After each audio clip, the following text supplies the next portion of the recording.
Bonjour. Que suis-je? Ça n'est pas qui suis-je. Que suis-je? Question posée par Jacques Lacan, que vous allez pouvoir retrouver à la page 819 des Écrits. Je suis à la place. À la place. C'est le Voespar Zollichwerden. À la place.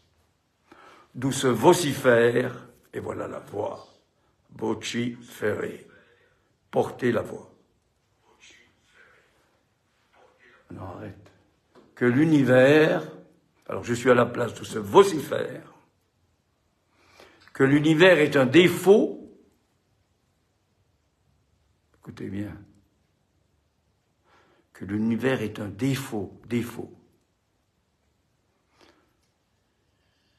dans la pureté du non-être. C'est donc ni de l'être ni du non-être.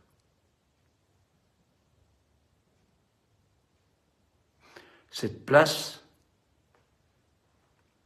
fait languir l'être.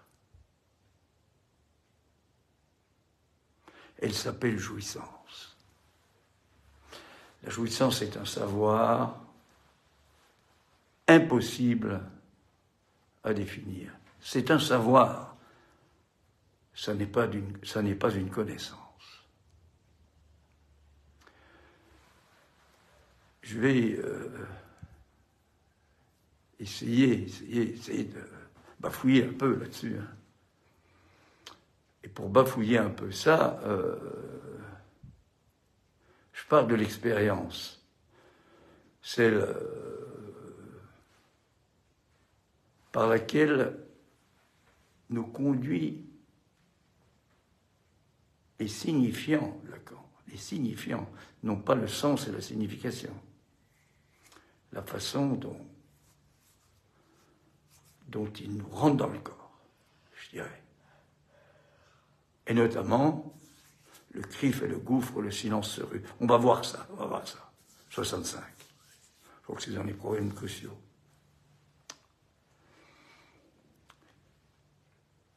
J'ai déjà parlé de ça. Il y a un peu plus d'1 an, Patrick Vallas nous quittait. Et j'ai beaucoup apprécié, là, dans les dernières années de sa vie, on a beaucoup travaillé ensemble, tout ce qu'il élaborait. Tout ce qu'il a élaboré dans la mesure où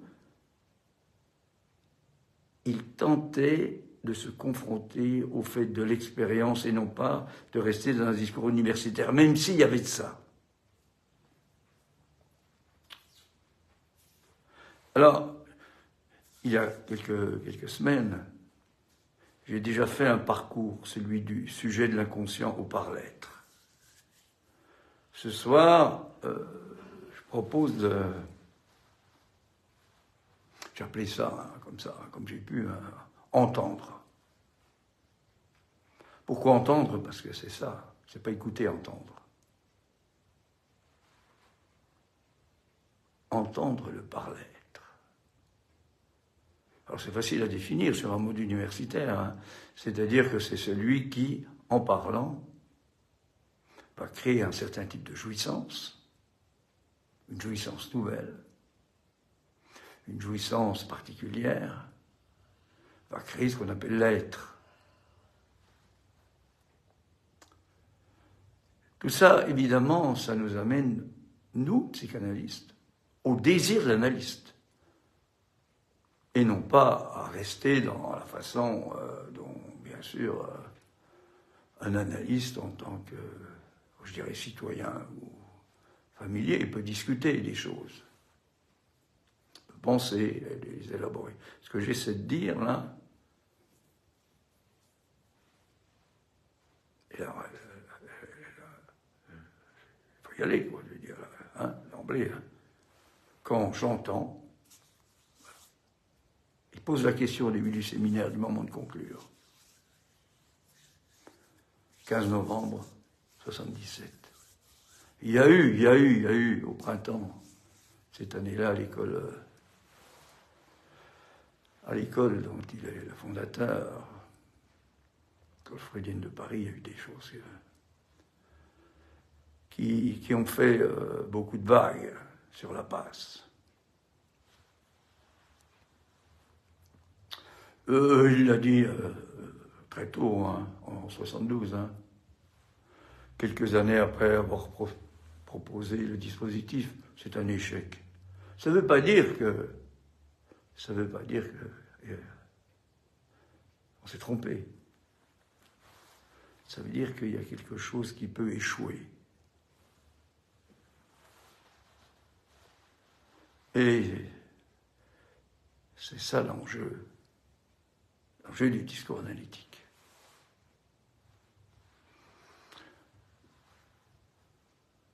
Cinq à 6 mois avant la troisième, à Rome, Lacan termine son séminaire Les Noms du Père par, je dirais, un contrut. Je vais parler un peu de ça, parce que la musique, ça va nous aider à parler du par-l'être, à parler de ce qu'il en est, de ce dont j'ai parlé la semaine dernière, la crachose, de ce qui est en deçà de cet assujettissement au langage, dont résulte justement, hein, vous savez, un savoir en particulier qui est l'inconscient. Le sujet supposé savoir, l'analyste n'est pas à tort s'il sait que l'inconscient est un savoir qui s'articule de la langue en un seul mot. Ça, je cite à peu près Lacan dans la troisième. Alors, en finissant ce séminaire sur les noms du Père, en juin 1974, il lance comme ça un cri.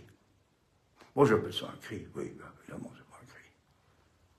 C'est pas un cri acoustique. Hein, aux analystes, il leur dit, bon, jusque-là, vous avez pensé qu'il fallait aimer votre inconscient. Hein. Bien sûr. Il fallait se dire compte, c'est ça le langage. Hein. C'est important.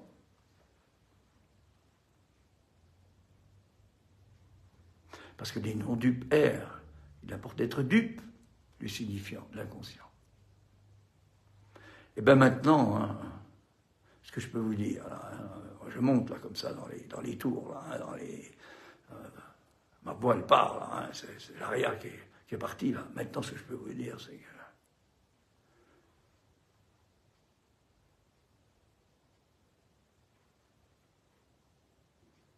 c'est que vous pouvez errer. C'est-à-dire ne pas aimer votre inconscient. Parce que c'est un savoir disharmonique, on va dire emmerdant. Bien sûr, on ne peut pas non plus s'en passer, parce que c'est par là, par l'inconscient, que vous allez pouvoir aller en direction de quelque chose comme ça, que justement la langue ne permet pas de toucher. Enfin, peut-être qu'elle la touche, permet de toucher, mais sans plus, à savoir le pur réel.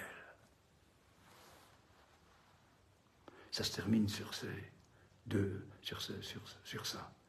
pur réel. Alors, qu'est-ce que c'est que le pur réel? L'enjeu d'une analyse, ce serait ça. Ça veut dire que, on va refaire rapidement, là, je vais me déplacer, je vais passer sur la façon dont Lacan écrit ça, hein, à sa manière, c'est-à-dire qu'on va regarder sur la façon dont il l'écrit.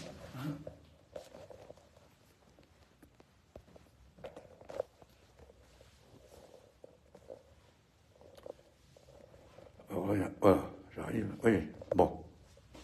On part de là. On part du fait que, justement, ce dont je parlais, c'est quand il élabore, là, tout à l'heure, tout ce vocifère. Hein. La place, tout ce vocifère, c'est donc dans le séminaire, à partir du moment où il va élaborer, vers les années 58-59, l'inconscient comme relevant du signifiant. C'est une hypothèse, comme il le dit, hein, mais c'est une hypothèse qui est importante. Alors, vous savez, la première, essentiellement la première manifestation, c'est le Kévoy qui est là. Hein. C'est-à-dire que vous avez évidemment l'intentionnalité du sujet, là, hein. Oui, cette courbe là, qui monte là. Hein. Bon. Vous avez, c'est une écriture, hein, le déroulement du langage, là, hein, puis la rencontre au niveau du grand A. Puis le retour, évidemment, qui s'appelle la signification de l'autre, c'est-à-dire le symptôme. Alors, il peut arriver en parlant, justement. On n'est pas encore à la pratique du bavardage, là. On peut la mettre quand même. Hein. Il peut arriver en parlant, tout d'un coup, là, dans le déroulement du langage, là, hein, par rapport à la pulsion,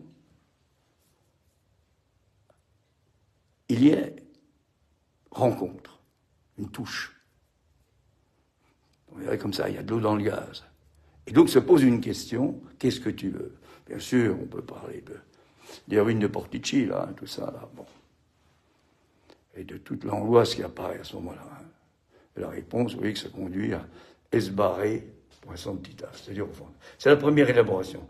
Mais ce que je veux surtout dire, que ça, c'est donc ce qui se passe durant la cure, d'une certaine façon. Hein. Alors ce qui est important, effectivement, c'est de voir que c'est la question dont la réponse est formulée là, c'est-à-dire dans la partie supérieure du graphe.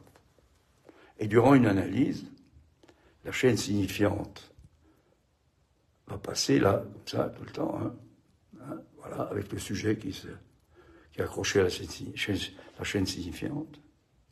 Et il va y avoir justement, progressivement, des places, je parle de places, des places qui vont changer. C'est-à-dire que le S barré, là, point son petit a, c'est-à-dire la formule du fantasme,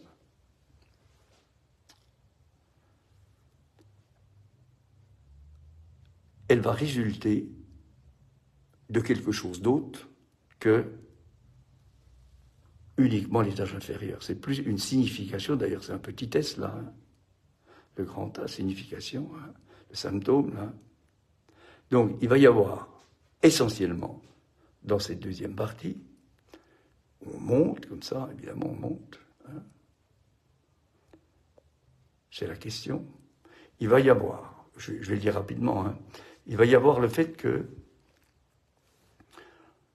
le grand D de la castration, j'appelle la demande, va s'articuler au sujet, et que du coup, le fantasme, là, vous voyez, le fantasme, il va devenir la pulsion qui est là.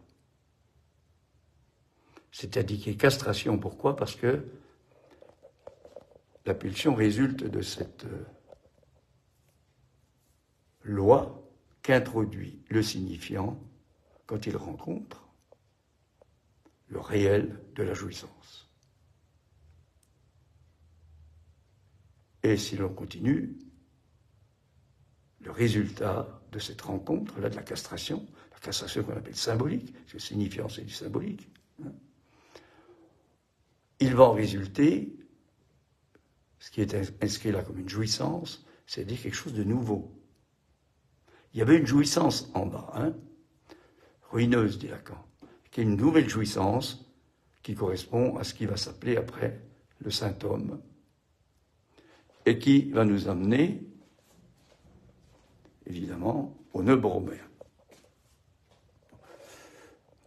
Et vous voyez que là, il n'y a plus d'autres. Il n'y a plus de sujet, il n'y a plus d'autres. Le seul autre qui reste, c'est le JA, la jouissance de l'autre, non barré.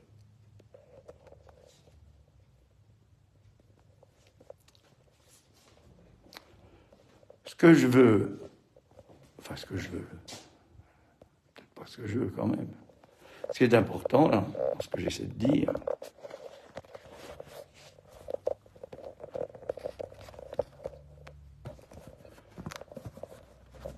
c'est que,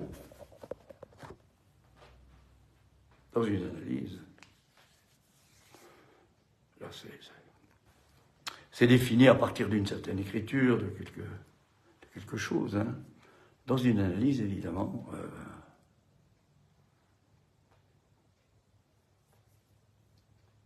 pour autant que c'est une pratique, pour autant que, comme il le dit le 15 novembre,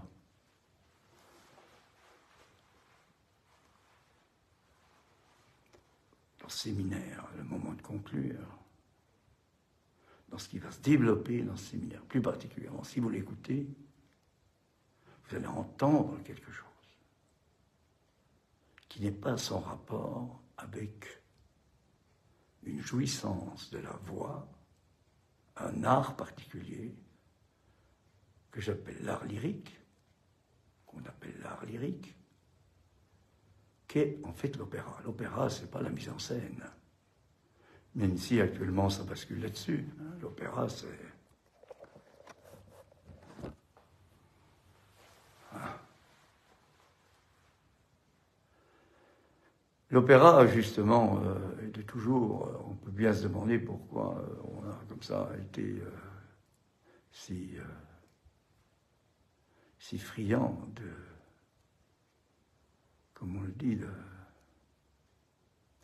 d'y mettre des sommes d'argent considérables, d'y mettre... pris ça, hein, c'est...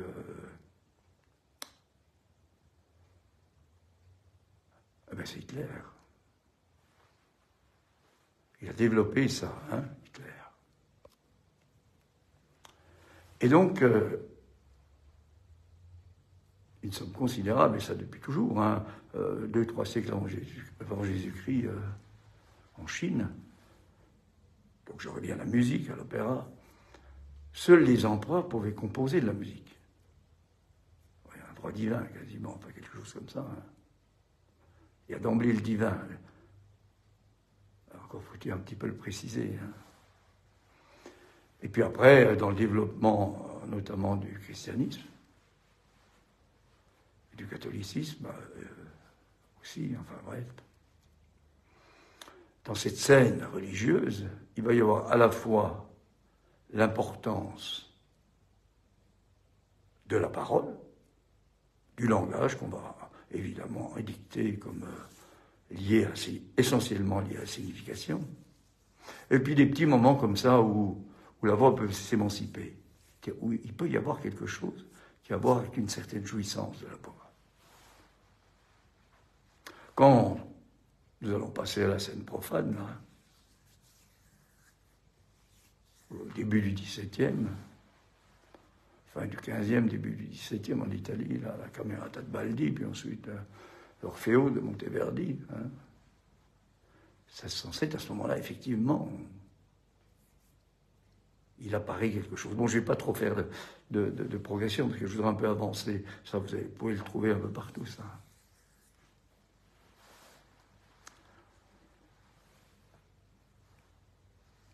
Qu'est-ce qui fait que... C'est ça la question, en fait. Qu'est-ce qui fait que... On va dire l'être parlant, hein, le par-l'être, puisque dès qu'il y a la rencontre du symbolique et du réel de la jouissance du corps, le premier nouage, là, d'emblée, ça va conduire à cette émission vocale, le cri. Freud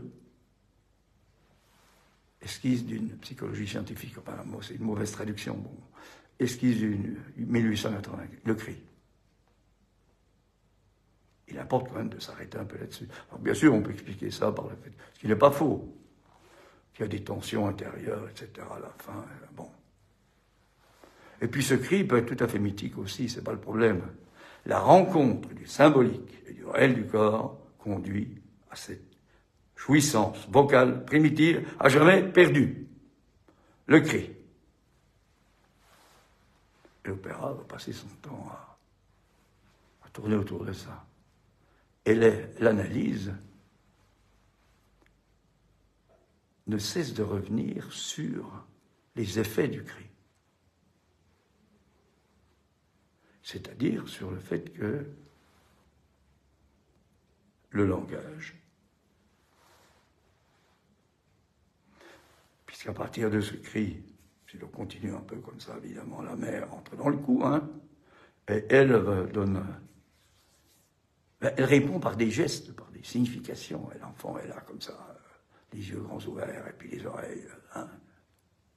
Alors les yeux, on peut les fermer, mais les oreilles, on ne peut pas. Il entend. Qu'est-ce qu'il entend? C'est pas il écoute, hein.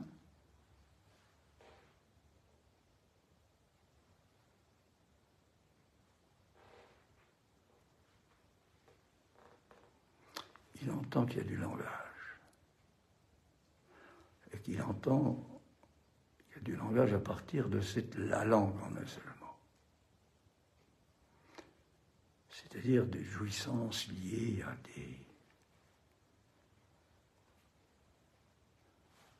au chewing-gum de la langue, on va dire, tiens. C'est-à-dire au fait qu'il est... On sait, c'est l'opéra, hein.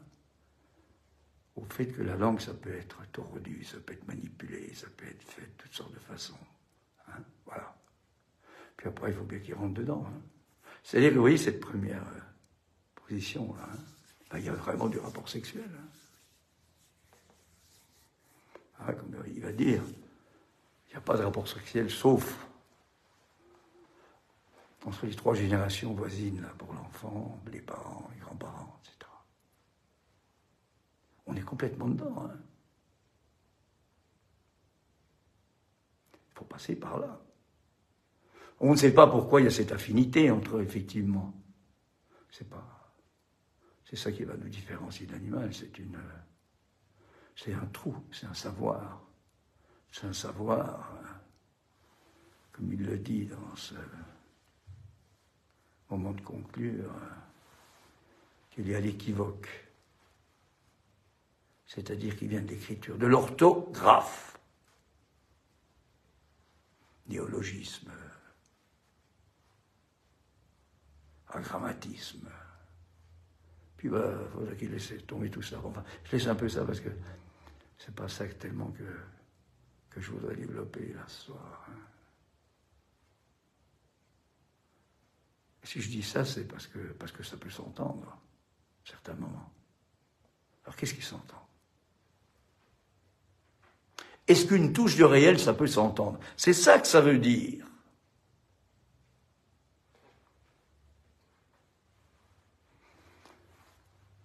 Alors là, il y va, là, dans cet opéra qui est le moment de conclure. Alors là quand évidemment, j'ai entendu ça, quand il a fait ça, hein, j'étais là-dedans, moi, les ténors, là, justement, de l'école freudienne, là, qui disaient, oh, surtout ceux qui étaient un peu âgés, hein, ceux qui suivaient plus tellement, là, oh, il a pris de l'âge un peu, hein, il comprend pas bien ce qu'il dit, là. Hein.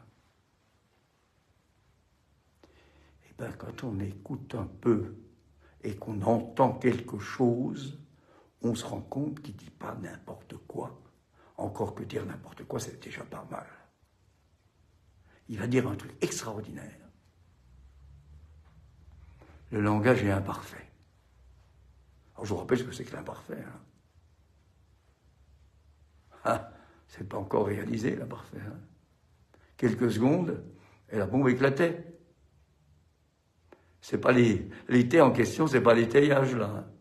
L'imparfait. C'est un mauvais outil. Prends le titre d'un bouquin, je ne sais plus qui, là. Le langage, c'est un mauvais outil. Effectivement, c'est un mauvais outil. Il en arrive, Lacan, à nous. Il m'a fallu du temps pour arriver un petit peu à décortiquer ce que je vous dis comme je le décortique, là. C'est-à-dire qu'il faut tripoter la langue, là, de tous les... Hein, c'est ça, hein. Quand on chante, enfin, quand je chante, moi, du lyrique, hein, c'est exactement ça qui se passe. Hein. On fait du chewing-gum, hein. Alors bien sûr qu'il faut passer absolument pour arriver à chanter par le fait qu'on prend appui sur les consonnes pour ramener la voix devant. Mais néanmoins, c'est du chewing-gum. Et alors, évidemment, comme les castrales, eh bien, il y a tous ces moments particuliers. Hein, je vous ai déjà dit, un aria particulier qui sévissait du temps du castral, c'est l'aria da capo.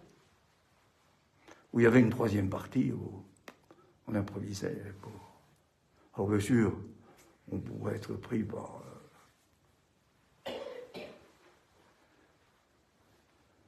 les aptitudes exceptionnelles du souffle. Les Casramé, c'est pas ça qui était en jeu, en fait, ou du moins. C'est pas ça. Qu'est-ce qu'on entend? Alors, on revient un peu à l'analyse, là.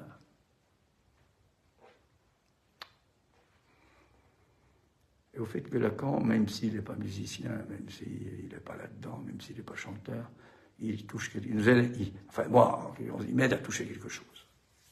C'est ça, réinventer la psychanalyse. C'est pas rabâcher ce que Lacan a dit, etc., les discours. Il aurait dit, c'est bon, pourquoi pas, mais enfin. Comme il dit, ça tourne court. Faites comme moi, mais ne m'imitez pas. C'est calé, ça. Parlez. La parlotte. Et autre chose que... C'est une pratique du bavardage, mais surtout, il faut prendre le bavardage du côté de la bafouille, du côté du bavé, du côté du fait que le mot éclabousse la chose. C'est-à-dire que le mot ne peut pas rendre compte de la chose, il peut l'éclabousser. Motus, pas un mot. C'est comme ça que se terminent des opéras que pas très joués parce que c'est la musique atonale. Hein. Moïse Aaron. O Wort, du Wort, das mir fehlt. C'est termine comme ça. Et par une musique comme ça aux cordes, les cordes, c'est pas rien. Sur les cordes vocales, mais aux cordes particulières. Il n'y a pas de réponse. Le mot disparaît, motus. Il y a un trou. Eau morte. Oui, je fais un lapsus, eau morte. Eau morte. Ça évoque effectivement la mort. La mort. Qui dépasse en la vie. Alors, je ne sais pas si vous êtes sensible à ça, mais enfin, je peux quand même le dire. Parce que je m'appuie sur quelque chose qui est passé dans mes tripes, quoi. C'est-à-dire le cri de Don Juan. Pas rien, ça. Finalement, dans la scène finale, qui n'est pas tout à fait la finale, puisque il va rajouter quelque chose à la fin. Oh, on est tous d'accord, quoi. Hein, alors qu'avant, il s'est passé quelque chose de mystérieux. Hein. On pourrait dire qu'avant, un peu comme dans une analyse, là, on est dans la loi du signifiant. C'est pas tout à fait comme ça dans une analyse, évidemment, parce que l'analyse, si l'analysant essaie comme ça de parler, et puis de temps en temps, il fait un peu de poésie, il y a quelque chose à... oui, ben, l'analyste, il est là pour... il interprète, c'est-à-dire qu'il interprète, il n'importe qu'il interprète comme l'allemand, c'est-à-dire comme dit Lacan, qui tranche. Parce que la matière, qui est le mot, c'est une matière, donc c'est une matière qui demande à être cassée, c'est la matérialisme. Hein? Donc l'analyste, il tranche. C'est-à-dire qu'il ne va pas être sensible au sens, à la représentation. Hein. L'important, c'est qu'il tranche.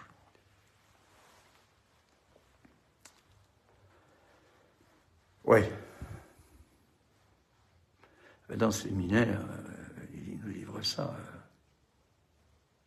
Il y a beaucoup de choses. La crachose freudienne. Il la laisse comme ça en suspens.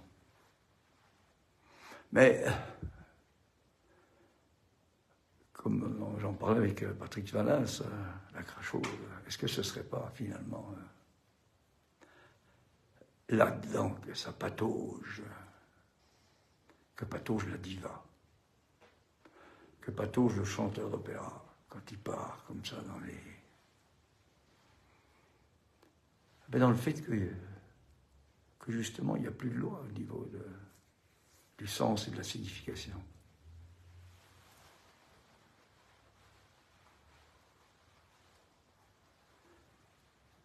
Lorsqu'il part comme ça dans le fait que dans ces vocalises particulières qui sont des vocalises finalement de pure jouissance, de pur réel. Vous savez, le mythe, je ne sais plus comment il s'appelle, de Marcion, je crois. Il chantait tellement bien qu'évidemment, c'est insupportable pour Apollon. Oui, Apollon bricole parce que c'est politique, Apollon. Il bricole un truc comme ça, un concours. Et puis, bien sûr, ce concours en question, il va le truquer, c'est-à-dire que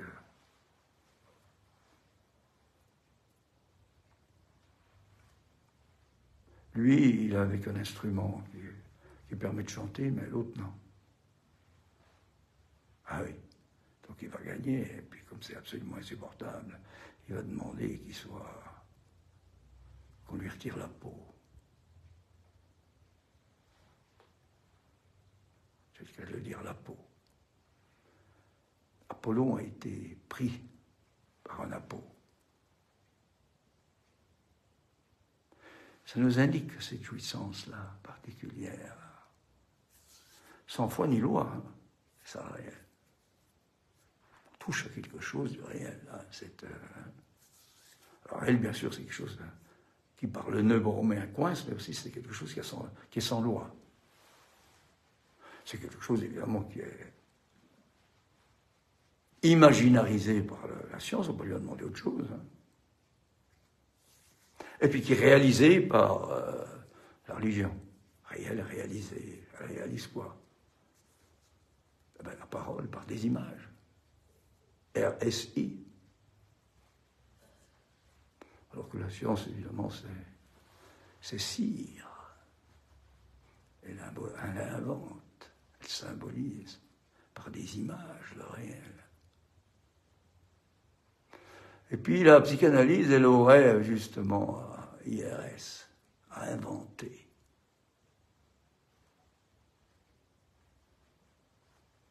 À inventer. Quoi? Ce qui du réel peut symboliser. Alors c'est ça qui se passe dans les analyses progressivement, on avance dans le chewing-gum de la langue. Ouais. Alors bien sûr, il faut essayer de ne pas trop se tromper quand même, ça peut arriver, l'analyste. L'analyste, il a comme soutien simplement son rapport au réel. C'est pas le réel, c'est son rapport au réel, évidemment. Et évidemment, ce rapport au réel, c'est justement ce qui est en jeu dans cette place particulière.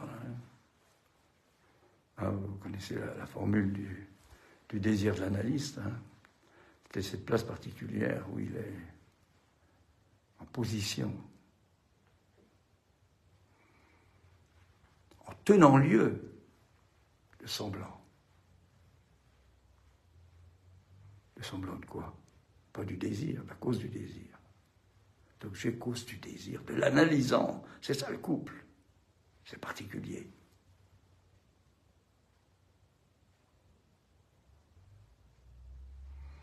Et tout ça pour que, justement, ce qui est en position de vérité, je vais vous le montrer quand même sur la formule, ce qui est en position de vérité, c'est-à-dire le S2, celui de l'analysant, évidemment, bien sûr.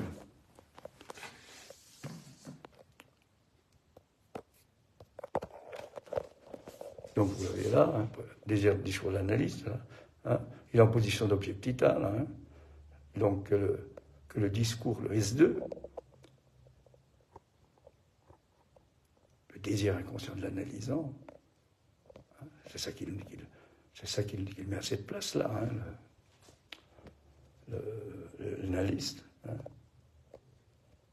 Et donc, l'analysant parlant, en position de S barré, dans ces conditions-là, va pouvoir, effectivement, par ce décortiquage de la langue, ces coupures signifiantes, etc., hein, cette division, enfin tout ce qui se passe comme ça au niveau du signifiant, ne va pas permettre que se décrochent tous ces signifiants particuliers qui sont ceux qui l'enferment. Hein.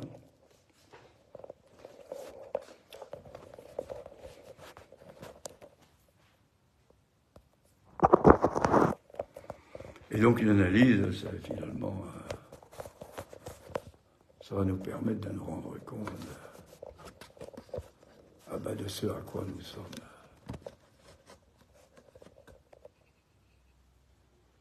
sommes pris, il nous prend, qu'on est enfermé. Et du coup, comme je le montrais tout à l'heure, évidemment, tout ce processus, là, cette pratique du bavardage, où saint homme va se substituer au saint homme.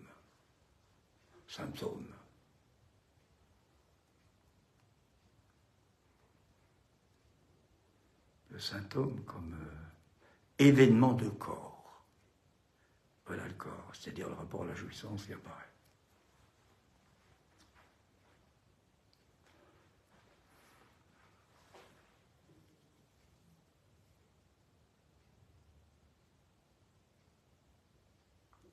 Tout ce que je dis, évidemment, c'est des suppositions, hein, hypothèses. C'est-à-dire qu'on ne peut pas le prouver. Et du coup, qu'on ne peut pas le prouver, c'est irréfutable. Ça, c'est là. Hein. C'est la logique même. Il y aurait donc, et c'est ce que montre la voix comme objet de jouissance, telle qu'elle apparaît dans l'art lyrique. Je ne sais pas dans les autres, je ne sais pas. Il y aurait donc un temps logique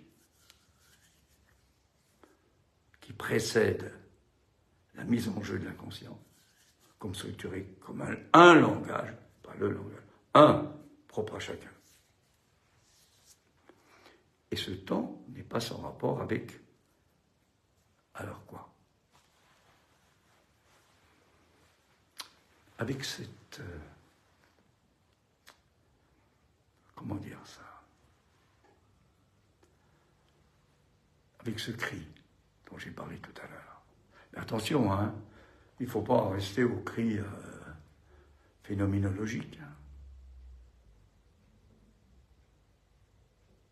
Peut-être pas pour rien que j'ai appelé mon site son écrit il y a 20 ans, hein, juste après le cri de Don Juan. Enfin, il y a quelque chose comme ça qui apparaît. Et qui, le cri, bien sûr, il y a le cri, on peut penser que le cri, les débiles mentaux que l'on est tous, on va penser que le cri, nous allons penser que le cri, je ne vais pas m'étendre, nous allons penser que le cri, évidemment, c'est ce qui rompt le silence. Bah oui. Phénoménologie. Philosophie, comme dirait Lacan. Eh ben non. Qu'est-ce que montre la musique? La musique, notamment le fait de chanter. C'est pour ça que j'ai appelé ça réinventer la psychanalyse à partir du parler chanté.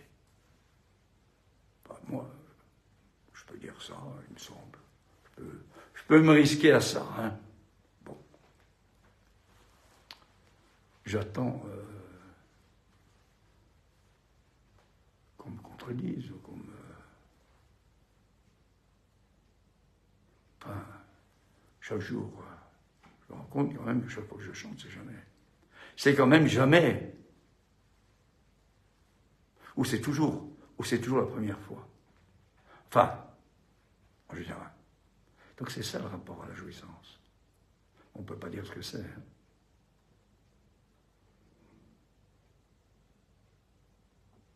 C'est un savoir. Donc, allons-y là. Il y a donc ce premier temps logique, qui est complètement oublié. Hein. Dans le 3e séminaire des concepts, 4 concepts, vous savez que, pas rien, hein, il vient d'être, comme il dit, négocié, Lacan, hein, 64. Et il voulait appeler ça les fondements de la psychanalyse. Et c'est Jacques-Alain Miller qui l'a appelé les concepts. Les fondements, parce qu'il posait la question de l'existence de concepts ou pas. Enfin, bon. Voilà. Ce qui veut dire que, pourquoi pas, hein, Jacques-Alain Miller, on a les livres de Jacques-Alain Miller, non, c'est tout à fait intéressant d'ailleurs, mais ça permet de voir justement la marge, et puis ce qui peut être dit, si vous écoutez, pour entendre la voix, le silence, la crachose, ça ne peut pas se trouver dans les écrits, hein. Ou alors c'est justement ça les écrits. Mais ça ne se crie pas, c'est un cri. Moment de conclure. C'est pas le temps de conclure, c'est le moment. Est-ce que c'est le bon moment? C'est ce qui survient comme ça, comme ouverture du champ de la jouissance. Il tenait à ça. Hein. C'est moi, j'ai ouvert. J'aimerais quand même bien que d'autres suivent en quelque sorte. C'est pas facile parce qu'il ne faut pas suivre avec de l'abstraction. Hein. Comme il le dit toujours dans ce fameux séminaire, là, les moments de conclure, hein. L'abstraction, bah oui, on y perd quelque chose dans l'abstraction. Hein. Et c'est pour ça que moi, ce qui est important dans le borroméen et dans c'est le tissage. C'est le tissage. C'est pas de sortir des concepts. Hein. C'est le tissage. C'est comment on bricole tout ça? Comment ça se passe quand on parle? On chante. Qu'est-ce qui se passe? C'est-à-dire que, je crois que j'en ai parlé la dernière fois, le théâtre, oui, le théâtre, ça consiste à rendre compte le mieux possible, avec la voix notamment, la voix, celle qu'on entend, ça ne veut pas dire qu'il n'y a pas aussi la voix comme objet de jouissance. Hein? Celle qui se fait entendre, c'est autre chose. C'est pas le bruit, comme il le dit dans la troisième. Hein? Vider la voix de la substance, du bruit qu'elle fait. Lourdrome. Le discours drome.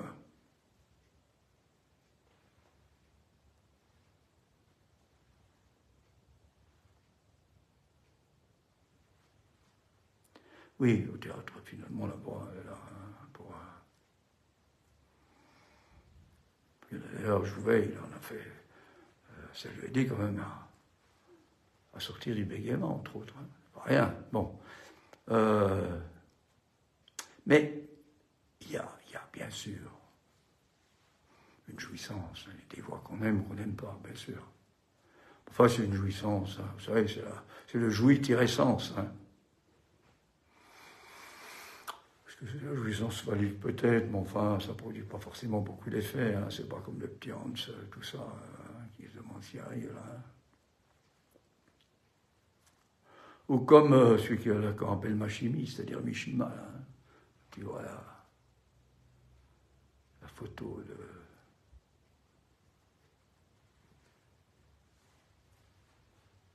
Je ne trouve pas son nom, mais enfin, vous savez qui est-ce, là, hein, le 26 décembre, c'est sa fête. Là.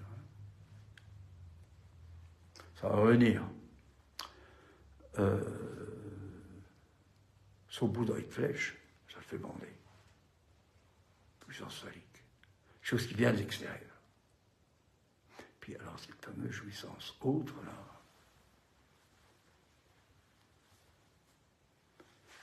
Ben, on touche à ça, hein, c'est le pur réel. Ça nous permet de nous approcher un peu de la jouissance féminine, comme on dit. Alors, la jouissance féminine, évidemment, c'est pas la jouissance de toutes les femmes. Hein. C'est de chaque femme, une par une. Et du fait qu'il n'y a pas comme ça d'un côté les hommes, de l'autre côté les femmes. Hein. Bien sûr, il y a les mystiques qui sont plus particulièrement tournés du côté de la jouissance. Bon, enfin, c'est un virage qui est particulier. Hein. Il y a fait qu'une analyse, je pense, oui. Ça va permettre que ça bave un peu, ça. cette jouissance, das Ding.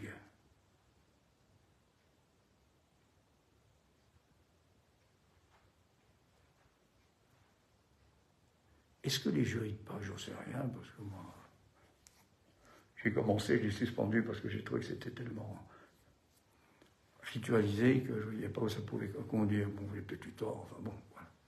Est-ce que finalement, dans les jurys de passe, il est retenu que ce que je suis en train de dire, l'avoir comme objet de jouissance, est-ce que c'est autre chose que des commentaires? C'est vrai qu'il y a deux passeurs, hein. Donc, là il y en a deux, hein, des apostrophes UX. Hein.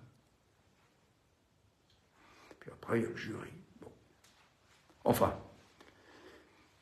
passer la passe, c'est pas rien. Je pense que ça ramène à ça, quoi. C'est-à-dire que le langage ne peut pas passer. Ça, c'est un truc. Hein. Le langage ne peut pas passer ce quelque chose qui tourne autour de das Ding.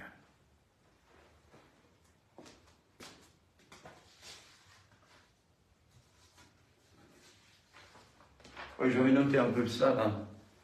Hein. Ce que je suis en train de dire, c'est qu'il est possible d'aller au-delà de l'asservissement au langage. La folie. Hein. Pas juste, c'est pas la folie, mais c'est ça qui se passe dans les Calas, par exemple. Toucher à ça. Et alors, j'en veux combien de temps? 10 bonnes minutes. Et alors, il faut que j'arrive à vous parler de ça, parce que le cri, c'est quand même curieux. J'ai touché tout à l'heure. Hein.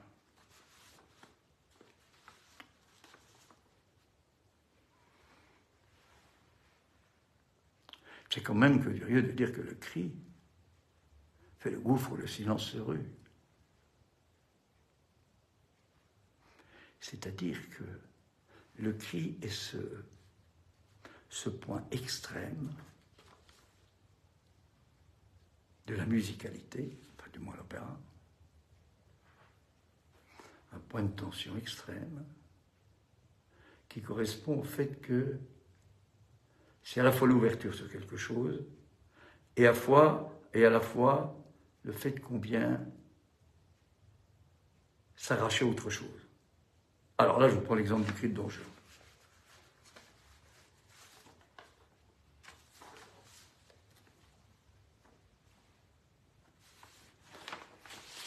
Donc je laisse un peu tomber l'équivoque, tout ça. Hein. Oui. Qu'est-ce que c'est que Don Juan? Quelle différence il y a entre le Don Juan et le festin des pierres là, enfin, le Don Juan de Molière et le Don Giovanni de Mozart.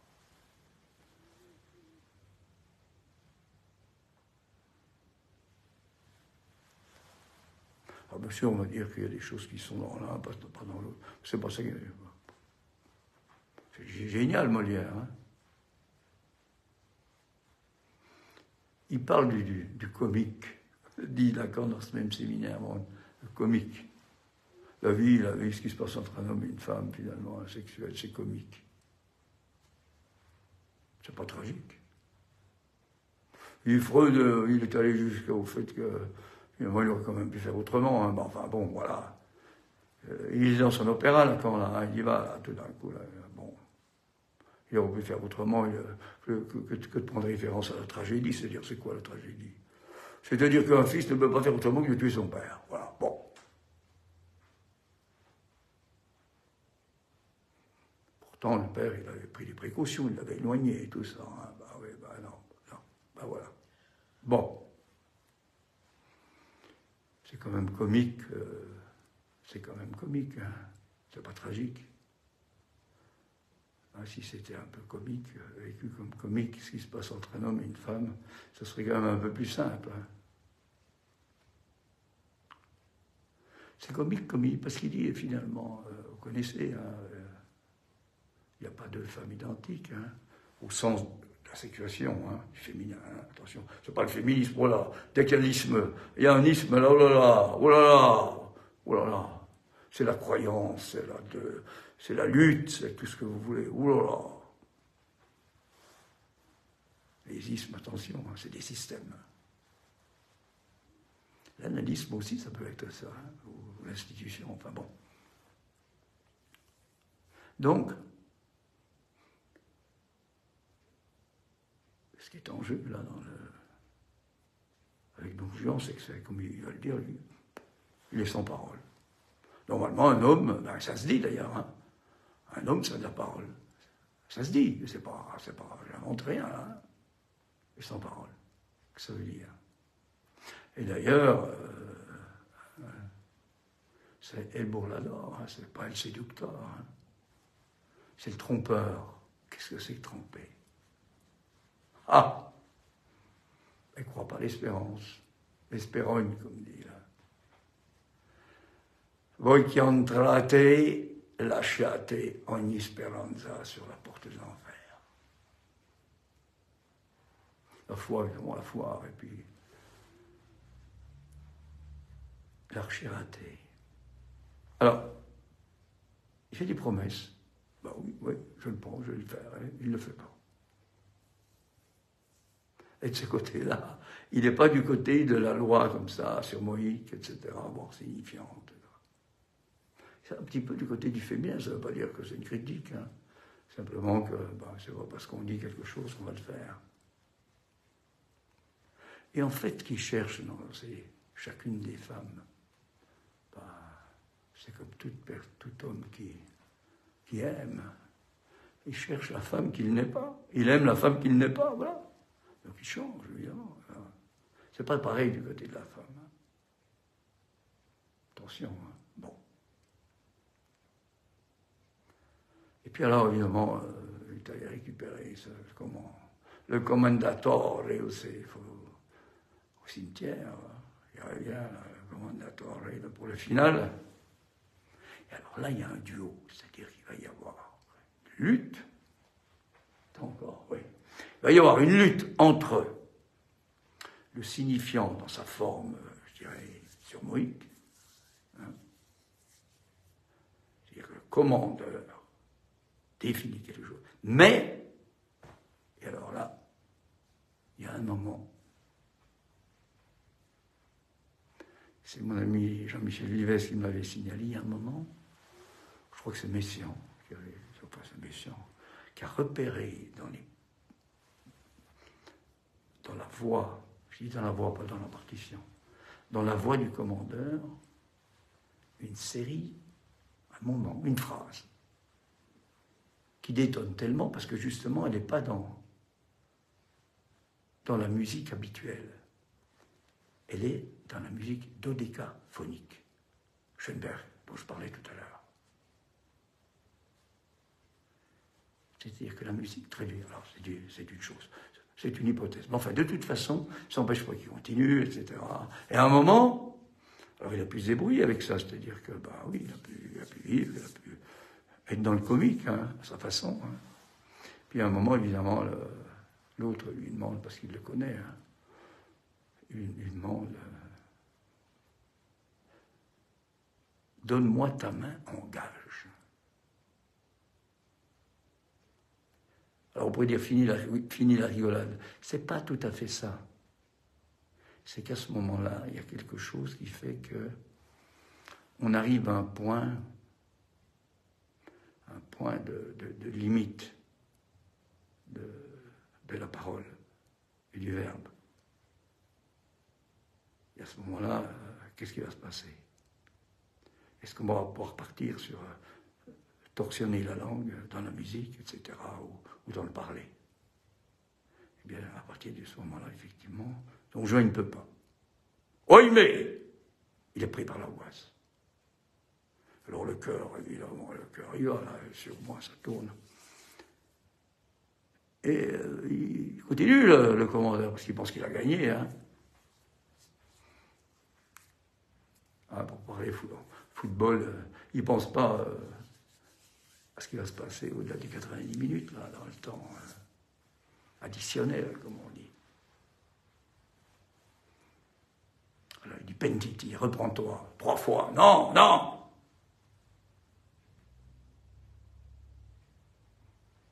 Et puis à un moment, ben, le commandeur, il s'en va. Hein.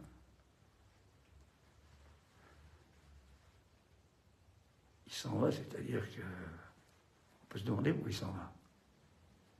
Est-ce que c'est pas... Est-ce que c'est... Alors, bien sûr, il y a des conventions de l'opéra, on dit qu'après, celui qui chante le commandeur, il faut qu'il réapparaisse sous la forme, je ne sais plus si c'est Masseto, enfin un autre, dans le dernier, enfin, c'est pas... Ça, c'est un truc, bon. On peut en rester là, bien sûr, mais on peut aussi entendre des choses autrement.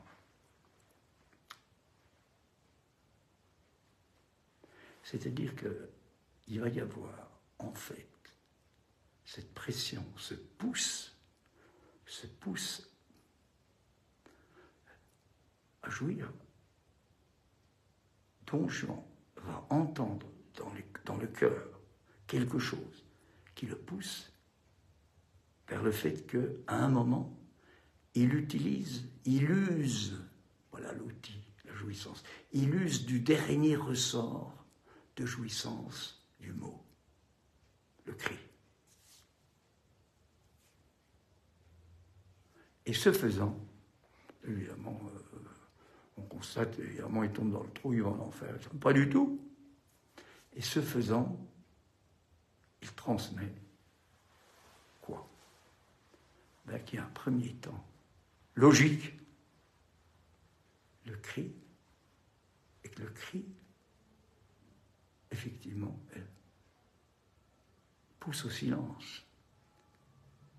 Le cri est le gouffre où le silence se rue, c'est-à-dire qu'il y a un continuum. On va trouver ça avec Wagner, beaucoup. Il y a un continuum qui est un continuum de jouissance. C'est ça, la crachose. Enfin, il me semble, l'hypothèse, bien sûr. J'ai évoqué Jeanne Lafont qui fait cette hypothèse dans un article très intéressant sur la crachose. La jouissance, ce serait ce continuum, ce continu qui ne s'entend que dans le silence, qui ne s'entend pas avec les oreilles comme le cri de Munch, mais qui s'entend quand même. On ne sait pas comment, par le corps. L'on l'a de l'air, c'est ça, c'est un événement de corps. Par le corps qui jouit, qui se jouit.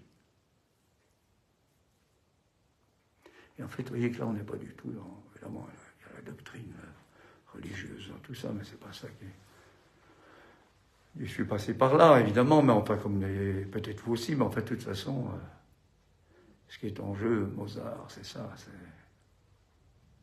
Et alors, je vais finir là-dessus, quand même, c'est pas rien, hein. À ce moment-là, hein. Le ré mineur devient majeur. Alors on va s'arrêter là-dessus.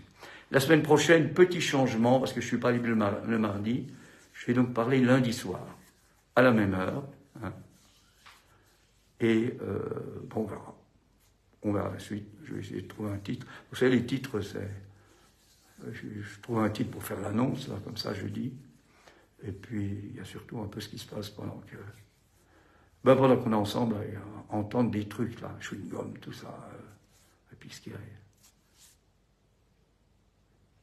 en jeu dans ce rapport à la voix comme premier. Là, quand elle est dans cette direction-là, hein, pulsion invocante, c'est un peu... C'est avant la pulsion, il y a déjà quelque chose. Hein, cette dimension de la crachose, c'est avant la pulsion, avant que ça soit dit. Enfin, c'est des temps logiques, hein, je ne sais pas si ça vaut vraiment...